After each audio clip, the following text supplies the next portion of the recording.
Well, thank you all for being here. We all know what is happening around the country right now, and House Republicans are here to do something about it. Over the last few weeks, we've seen absolute lawlessness and chaos on college and university campuses across America. On Wednesday of last week, I and a handful of my colleagues traveled to Columbia University, which became the epicenter in the last couple of weeks, to meet with Jewish students there and to see the madness that's happening there for ourselves. The anti-Jewish hatred was appalling.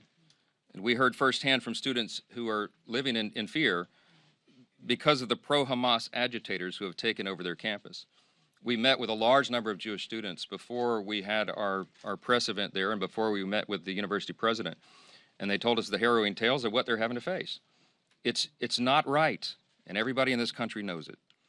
After I met with President Shafiq, it was clear that she has lost control of her campus and she needs to step down. The first and most obvious responsibility of a university administrator is to ensure the safety and security of their students. If an administrator cannot ensure that, they have missed their first assignment. We need to find people who can do that. Just last night, there at Columbia, students barricaded themselves inside one of the academic buildings. They fought with the maintenance crew there. They assaulted students. They broke through windows, destroyed property, hung intifada banners from the building. And the law enforcement was nowhere to be found. We're told that NYPD is outside the perimeter of the campus, but they have not been invited in. And they won't go until they are invited. What are university officials waiting on? What do they need to see before they stand up to these terrorist sympathizers? And that is exactly what they are.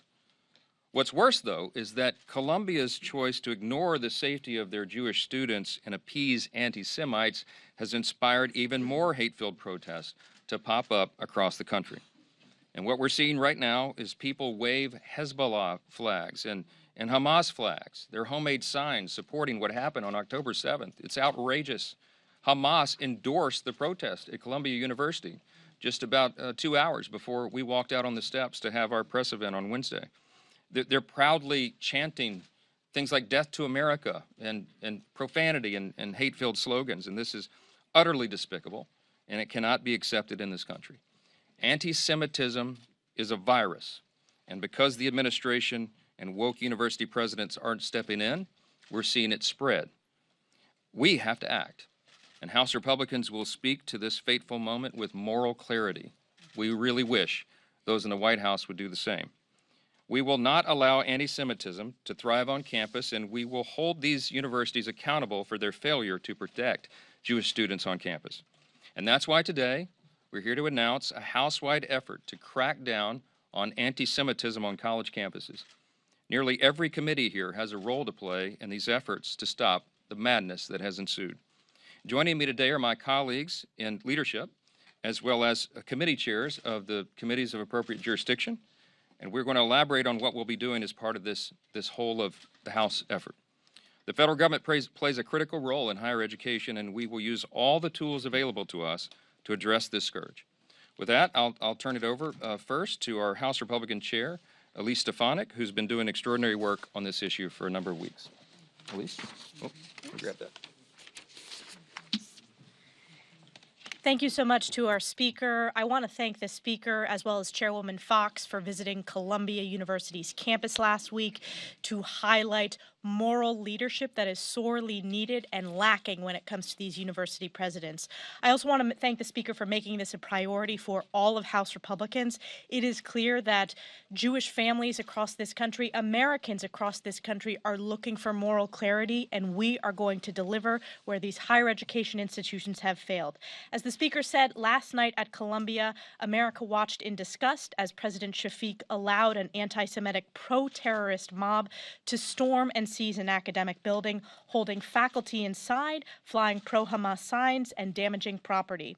Joe Biden, far-left Democrat governors like my home state in New York, and morally bankrupt university leaders have allowed this moral rot of anti-Semitism to fester, refusing to enforce the laws and refusing to ensure the safety of Jewish students. And it's not just Columbia.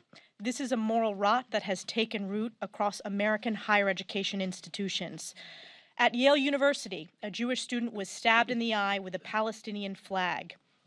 At the University of Southern California, graduation was canceled due to the university being unable to guarantee the safety of students.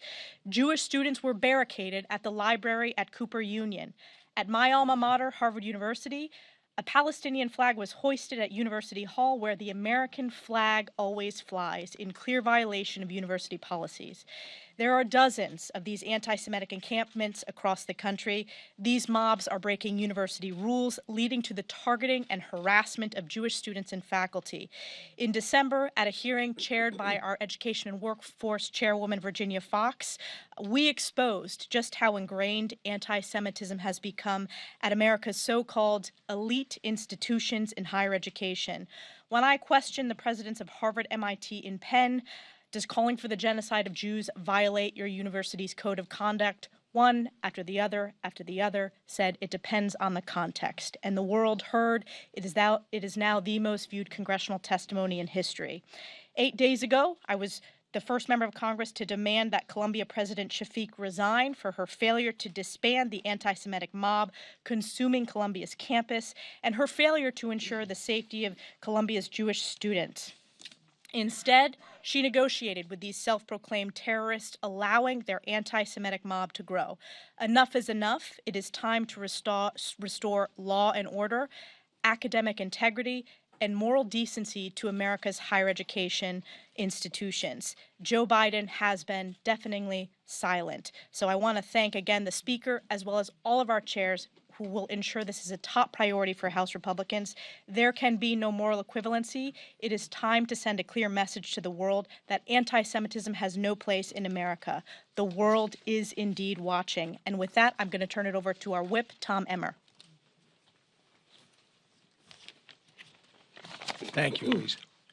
Our House Republican Conference is here today to deliver a message to the pro-terrorist anti-Semites taking over our college campuses.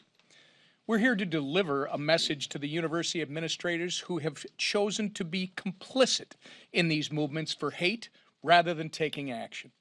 And we're here to deliver a message to Hamas, Iran, and members of the Squad, including my Minnesota colleague Ilhan Omar, who have all endorsed these anti-Semitic protests that enough is enough. Accountability is here. Our college campuses should never be breeding grounds for anti-Semitism. Yet that is exactly what they have become. Why? Because of university administrators who have refused to protect their Jewish students. Because of faculty members who have enabled the wave of anti-Semitic violence. Because of an administration that has tried to play both sides of this issue. And because of far-left members of Congress who are applauding anti-Semitism on college campuses. In other words, it's because we have a bunch of adults in a room who are refusing to be the adults in the room. While no one else is standing up to lead during this pivotal moment in history, House Republicans will. I want to thank Speaker Johnson and our committee chairs for providing much-needed accountability on an issue that has been met with a disturbing amount of indifference and even encouragement from the people who are supposed to keep our students safe. The world is watching to see how we respond, and I, for one, am grateful to be part of a conference that will be on the right side of history. And with that, I turn it over to our leader, Steve Scalise. Thank you, Whip. Since October 7th, when a terrorist organization backed by Iran, known as Hamas, invaded Israel, you have seen a growing wave of anti-Semitism. Obviously, in Israel, we saw a war declared on them. And Israel said, we're going to defend our state. And you saw, by the way, these colleagues here and so many of my House colleagues stand and say, we support Israel's right to defend themselves as a Jewish state. But something else alarming that you started to see happen after that is when we started taking action here. And that is when you started seeing anti-Semitism grow here in the United States, here on college campuses, and in fact, here on the House floor by some of our colleagues on the other side. And we've been speaking out against it vocally. This is an area where you have to learn from the mistakes of history. Because if you don't learn from the mistakes of history, we're all doomed to repeat it. Let's not forget what happened in the lead up to World War II. And so when you see some of the things that these, whether you call them terrorist sympathizers, anarchists, they're organized. When they show up and they all have the same kind of tents, when they all are from out of state in many of these places where they're showing up, it's an organized mob trying to ensue chaos and breed anti-Semitism. And if we don't stand up against it every place we see it, and more importantly, if we don't call on those people whose main job is to protect the people that they're tasked with looking over. Look at these college presidents. You know, and we're asking all of our committee chairs to look into the billions of federal taxpayer dollars that go to these universities. And part of the reason it goes to these universities is so they can provide a good education for their students, so they can provide a safe environment for their students. And if these presidents won't provide that safe environment, then those university presidents need to go. They need to resign. And we've been very vocal about calling on them to step down as well, because they're not only failing their students, but they're disgracing the universities. Many of these universities that have had long and storied reputations that are being tarnished. Many of them permanently. Students, parents that won't even send their kids to these schools anymore because their kids are no longer safe. And we're seeing it play out today on many campuses across the nation. But here in this House, with our majority, we're going to continue to hold these people accountable for the money that they get and for the failures that they're ensuing. If you look at what happened, and Elise touched on it a little earlier, over 1 billion people watched that video that she talked about. Over 1 billion people watched a congressional hearing. I'd like to think there's interest that high in every congressional hearing we have. But America's watching, and even more than that, the world is watching. And so we need to continue to show the moral clarity between right and wrong and call out anti-Semitism and attacks on Jewish people and anybody else for their faith as for what it is, and stand up against the people that are doing it. And leading the charge, the person who had the first hearing in her committee months ago, is the chair of the Education and Workforce Committee.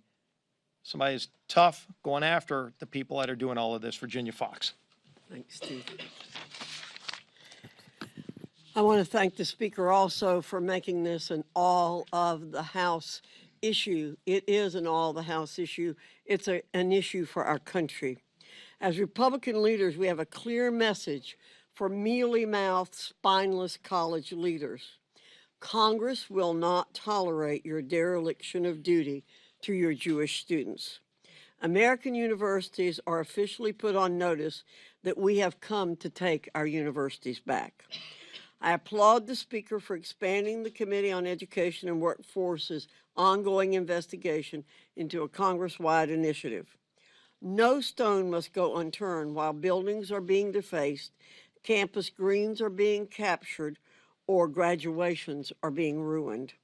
College is not a park for play-acting juveniles or a battleground for radical activists. Everyone affiliated with these universities will receive a healthy dose of reality. Actions have consequences. One of those consequences is that I have given notice to appear to Yale, UCLA, and Michigan to appear before the Education and Workforce Committee on May 23rd for a hearing on their handling of these most recent outrages. I look forward to working with my fellow House leaders on additional action to address these riots, and I yield to Frank Lucas. Thank you, Madam Chairman. And thank you, Speaker Johnson, for taking action on this important issue. Right now, Jewish students facing harassment, discrimination, and in some case violence at our colleges and universities. This anti-Semitism is unacceptable, and it goes against who we are as Americans. We entrust our colleges and universities with conducting scientific research and educating the next generation of leaders and innovators. They can't do that when students are being driven off of campus by shocking displays of anti-Semitism. What's more, universities that can't protect their students are not in compliance with their funding obligations through the National Science Foundation. Funding through NSF accounts for about 25% of all federal support to America's colleges and universities for basic research. As a part of the conditions of receiving taxpayer dollars through the NSF, universities must comply with Title VI of the Civil Rights Act, which prohibits discrimination on the basis of race, color, and national origin. Schools like Columbia and UC Berkeley annually receive more than $50 million each in NSF grants. It's time we review whether universities that allow the harassment, assault, or intimidation of their Jewish students are in compliance with their federal obligations. We'll be looking to conduct oversight on this issue very soon. Thank you for your time here today, and I now turn to my colleague, Chairwoman Kathy McMorris-Rodgers. I echo my colleagues' words. I appreciate the leadership of Speaker Mike Johnson in bringing us together. We must do everything that we can to ensure the safety and well-being of all students, faculty, and staff, including those of Jewish heritage and faith. With broad jurisdiction over energy and public health, the Energy and Commerce Committee oversees agencies that dole out massive amounts of taxpayer-funded research grants. For example, in fiscal year 2023, the National Institutes of Health have given around $682 million to Columbia University, $409 million to Harvard, $508 million to USC, which just canceled their graduation over fears of violence and protest, $73 million to George Washington University just down the street. We will be increasing our oversight of institutions that have received public funding and cracking down on those who are in violation of the Civil Rights Act. I'll leave you all with this. Imagine being a Jewish American, knowing that part of your hard-earned paycheck is going to fund an anti-Semitic professor's research while they threaten students and actively indoctrinate and radicalize the next generation. Pleased to yield now to the chairman, the great chairman of the Judiciary Committee, Jim Jordan. Thank you, Kathy. Earlier today, the Republicans on the House Judiciary Committee sent 2 letters, one to Secretary Blinken, one to Secretary Mayorkas, asking 3 fundamental questions. Questions we as Republicans in the Congress want to know, and maybe more importantly, questions I think the American people want to have the answers to. First, how many students on a visa have engaged in the radical activity we've seen now day after day on college campuses? How many have engaged in this activity, endorsing or espousing terrorist activity on a college campus? Question 2, if you know that number, have you, the State Department, have you asked the State Department to revoke the visas, to revoke their visas? And then third, and maybe most importantly to Secretary Mayorkas, if you've done that, if you know that answer, have you started removal proceedings? Those are the questions that are in front of the Judiciary Committee that we want the answers to. Remember, on September 30th, 2021, Secretary Mayorkas issued his guidelines for immigration enforcement. And he said in there that national security threats are a reason, of course, to remove people from this country. So the fundamental question, the overriding question is real simple. Are individuals advocating for the destruction of our dearest and closest ally, the State of Israel, and engaged in this anti-Semitic behavior, is that a national security threat? We think it is, and we think the American people deserve the answers to those 3 fundamental questions. I now yield to the Chairman of the Ways and Means Committee, Chairman Smith.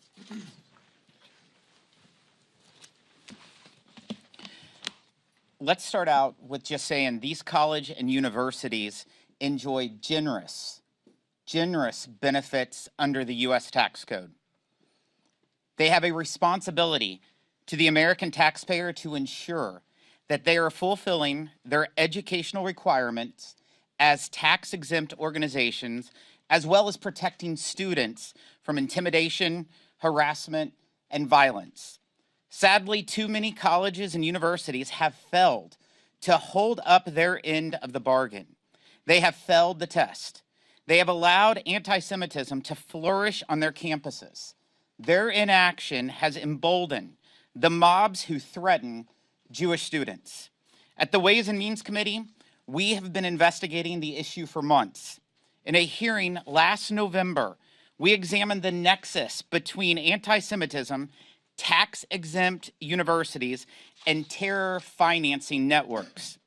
During that hearing, we heard vivid testimony from a Jewish student from Cornell about how she feared for her life amid the death threats being made to Jewish students on the campus while the university leadership was telling folks they shouldn't be worried.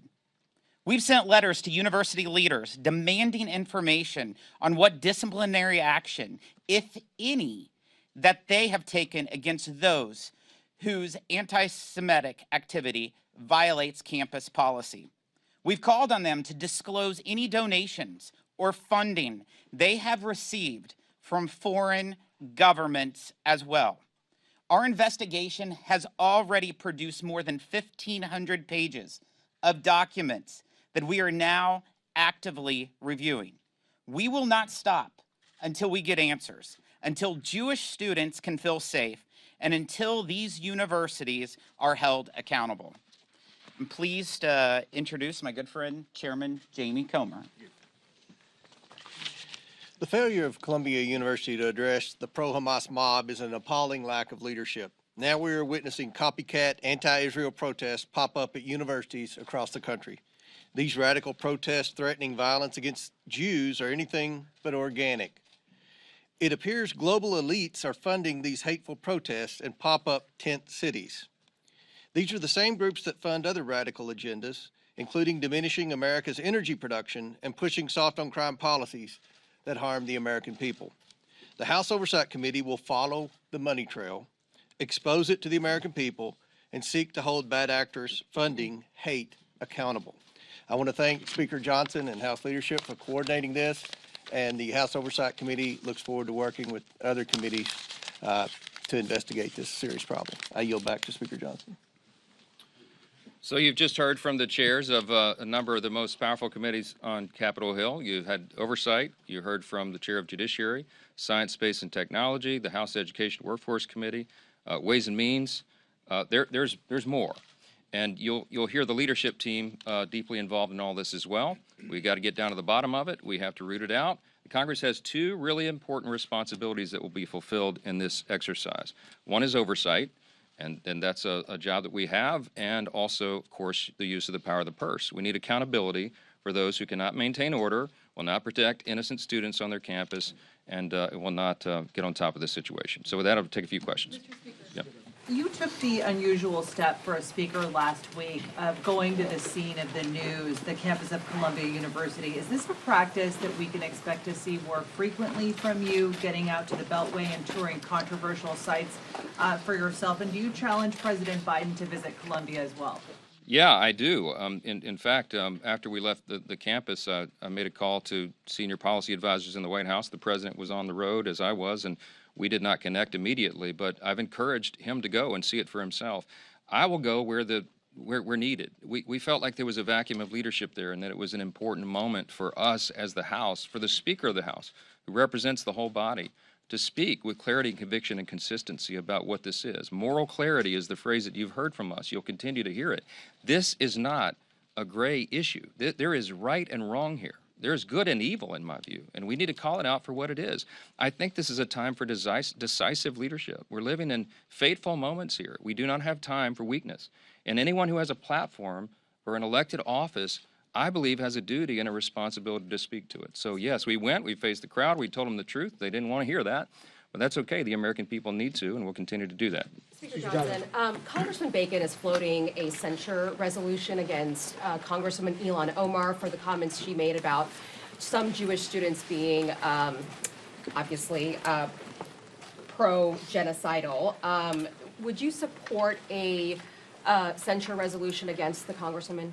I think that speech is detestable. She's on exactly the wrong side of the issue. I haven't spoken with Congressman Bacon about the censure resolution, but we'll look at it. Look, we're at desperate times call for desperate measures. I think when you're calling for the extermination of a race of people, which is exactly what many in the crowd are calling for, the reason Hamas endorsed the protest at Columbia University is because they were using Hamas talking points. They're talking when they chant from the river to the sea. You understand they're talking about the elimination of the state of Israel. They were putting posters onto placards and telephone poles and trees around campus that is actual imagery that the Nazis used in the 1930s. Literally the same symbols and messages they're putting up.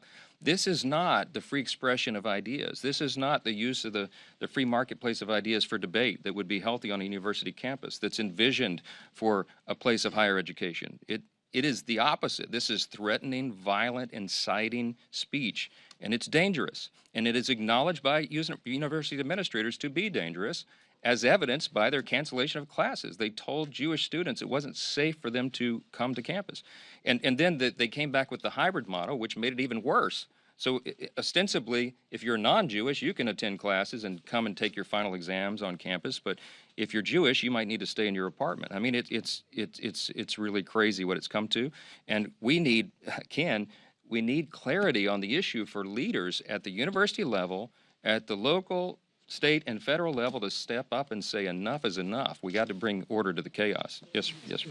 Speaker, you talked about anti-Semitism on the world stage. We've seen it with the United Nations. We've also seen it now with the International Criminal Court. Can you elaborate a little bit? You put out a statement about the International Criminal Court bringing possible charges against Israeli leaders. Yeah, it's a very dangerous development. You're seeing an all-out assault on the state of Israel and those of Jewish heritage and ethnicity, and it's unacceptable. The ICC, for them to take the step to suggest they would issue a warrant for the prime minister of the country who's in the midst of a war for the very survival of his nation is unconscionable to us. And I will tell you, I spoke within the last hour to Secretary Blinken about this issue, and he confirmed that the position of the White House is our position as well. I'm glad that they are affirming that, and I suspect they will do that publicly later today. They are calling for the ICC to stand down. Mr. Khan, who is in charge of that, has hinted that he might be issuing the warrants to be executed, and they'd better not do that, because that would unsettle the situation. It would be a terrible sign on the world stage, and I think that it would make us as a nation respond in kind to the ICC. I think there would be appropriate sanctions. I think that there is a bipartisan, a group of senators and House members who would move expeditiously, and we might just turn the table on the ICC. They better be careful. You can hear that straight from me. Yeah, back row, back row. Thank you, Mr. Speaker. I want to know what kind of things you guys would need to see or changes you need to see from these universities to kind of know that they're on the right track by your description on. Yeah, how about ending the encampments on campus, the occupation of buildings, the destruction of property? This isn't hard. We sat down with the president of Columbia across her conference table and told her that, you know, we have no intent here other than to bring order to the chaos, and they have a responsibility to do it.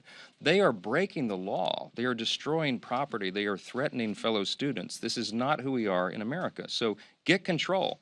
Look, if you want to have vigorous debate about foreign policy issues or, you know, anything else, do that. Sponsor it. Open up the auditorium and have kids from different viewpoints come in respectfully and have debate. That's what the university campus should be for, but not this. And if anybody is equivocating and they don't understand where the line is, we can help them understand that. This is pretty simple. Yeah. Mr. Speaker. About the October 7th attack, the former president said in an interview published today that Israel was not prepared for what happened on October 7th and that Benjamin Netanyahu has been rightfully criticized for that as well. Do you agree with that? Look, I'm not going to assess the intel or the decisions that were made. I think the October 7th attack surprised the entire world. I think that was true of our intelligence community as well. And, you know, Israel is a very close ally of ours. In our view, it's the most precious ally that we have, the only democracy in the Middle East. There's a lot of reasons that we stand by Israel and always have and always must. But I think that there was I think they were obviously very secretive about what they were plotting and planning, and it's a warning sign to other nations and other freedom-loving people around the world. Terrorists never sleep, and evil doesn't rest, and they are plotting these things right now. And as an aside, we're deeply concerned, as are leaders in the current administration, I think, about what we might be facing here on our own shores. With that wide open border that's been open for over 3 years, we know we have dangerous persons and suspects on the terrorism watch list that have been apprehended at the border. We don't know how many of them have actually come in. We don't know if there are terrorist cells set up in a community near you. But FBI Director Christopher Wray's testified now on multiple occasions to Congress that all the red lights are flashing. This is a dangerous time. We all need to walk circumspectly. We need to be watching out for this, and that's why it's so important to call out the evil when we see it. We cannot allow this stuff to grow and fester in the country. It is anti-Semitism, as I said, is a virus, and it will spread if it's not stamped out. Mr. Speaker, the problem of anti-Semitism on campuses is acute, but the question that's begged here is why isn't this a whole of anti-Semitism approach? There was a neo-Nazi march the other day in Charleston, just 3 days ago. A lot of the physical threats to Jews, the most acute physical threats continue to come from the far right, from people who embrace the great replacement theory, which has been echoed even by some people in your own caucus. Why not extend this to make this a whole of anti-Semitism investigation and thereby not be accused of making this partisan? This is not partisan at all. We'll call this out anywhere that it occurs, but what's captured the nation's attention is what is happening on the university campuses, because it should be so easily controlled.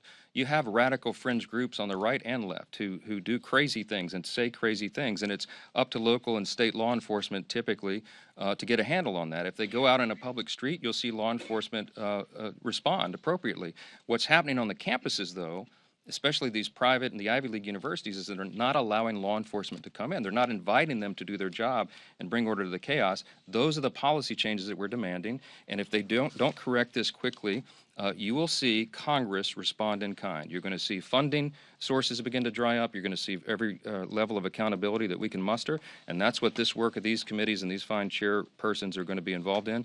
And we'll say stay tuned, and you'll see much more. Thanks for the time today. Have you spoken to President Biden about this effort, Speaker?